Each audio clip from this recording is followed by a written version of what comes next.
Hey there, champions, and welcome to a video that I feel is going to be kind of a prediction of what we're going to start seeing in Paladins esports. Just looking ahead, we saw the Paladins World Championship. That is the end of OB63 coming into 64, 65, 66. We have new Legendaries coming in for all of the champions, and I feel like they're going to have a little bit more weight than you really want to give to them. So today I want to look at 3 of these very specifically and just give you my thoughts on these Legendaries and why I think we're probably going to see them. So the very first one's actually going to be the new Legendary for Ashe. Now, she has always been in this weird area. Once she lost the CC reduction on Battering Ram, it wasn't really picked up. She just fell off. And then you add in the fact that now the damage reduction is going to be a little bit lower. It's just not looking quite as strong when it comes down to it. Rally here, Fortress Breaker, still very decent Legendaries, but they're just not something that you would expect to see as competitive. But when it comes to Slug Shot, this one, I think, changes the game a little bit. Here, you can only see it at level 2, but going into the future, seeing it at level 4, and knowing that this is going to be a card that allows you to shoot at a little bit more range while you are still able to get into the faces. You can do a little bit more damage as Ashe, and I think it makes her a little bit more of a flex, kind of in this weird area, similar to where Ruckus is, where technically they're a frontline, and I feel like Ashe would be a lot more frontline than what we see Ruckus doing, but still being able to do that damage, still being able to carry, and still being able to get a lot of those shots out just to be able to expand that frontline pool and keep it going. I think the Slug Shot Legendary is going to put Ashe maybe a little bit higher on the list compared to where she was before. Now the next one's going to be the new Legendary coming in, Reign of Terror for Drogos. Now, I'm going to admit this one's going to be a little bit off-putting just because when it comes down to it, Fusillade, as well as Combustible, as well as Worm Jets, your play style, that's all that matters. Those 3 really when it comes down. If you can hit those rockets, you're better than me first off, but also Fusillade's going to be the thing you want. Combustible, your fire spit is just going to be a little bit stronger, and that's really good for maps where people are clustered.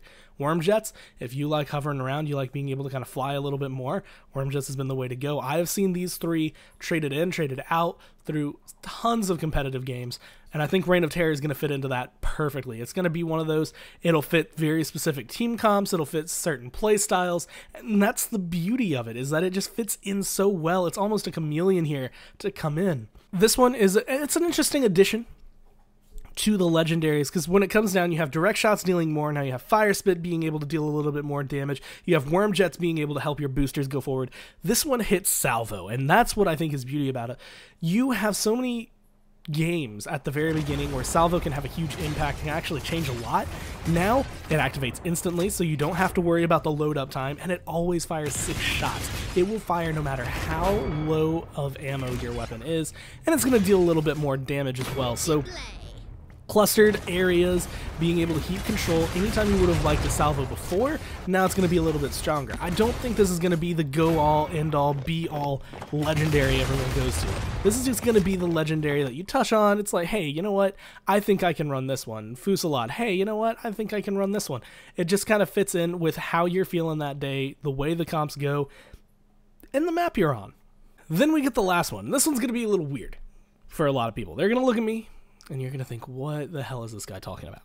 But bear with me on this, because I have some reasoning behind it. We've been seeing a lot of double supports, and I think Genos was the main reason. He has kind of been falling off, especially now, not being able to heal quite as much as he used to, but still having that damage output. And the way he was described at Worlds was kind of as a better Victor. He could deal similar damage. He didn't have that burst ult, but he does have that amazing snipe.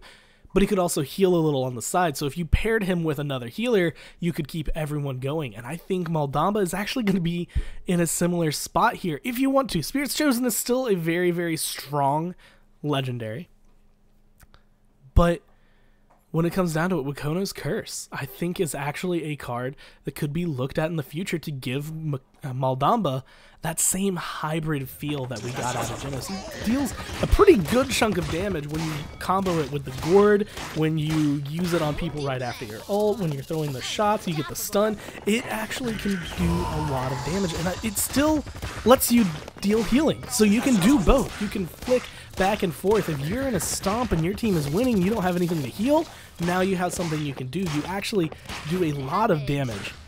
And I'm interested to see how some of these like top level healer players maybe even just some damage players come through and pick this legendary up, and if it comes through.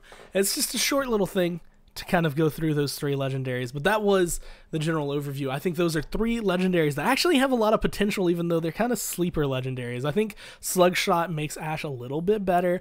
I think the Wakono's Curse, not going to be the go-to MalDama legendary, but still something that could be picked up that might have some impact with them. And of course, with Drogo's having that Reign of Terror, just another option really when it comes down to it for all of the players to come through. So tell me what you think. What legendaries did I not go over, considering I only touched on 3 that you think might be making their way into more competitive play? And what do you think? Maybe I was wrong. Do you think that Wakono's Curse is just a stupid card and I shouldn't even be mentioning it? Just go ahead, throw a comment down, leave a like if you enjoyed the video, but that's going to be it for this one. So hopefully you will enjoy yourself and, I mean, just have some more fun playing Paladins and keeping yourself going.